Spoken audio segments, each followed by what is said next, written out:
Ahojte, som Jozef Karika, chcem vám predstaviť svoj najnovší horor Trhlina.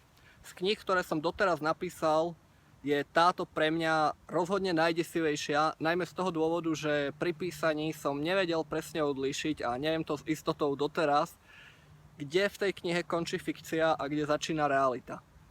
Táto kniha vznikla iným spôsobom ako moje predchádzajúce knihy. Dostali sa ku mne určité informácie o tej známej legende, že v pohorí Tribeč nevysvetliteľne miznú ľudia. To, čo sa ku mne dostalo, bolo ako naozaj sila.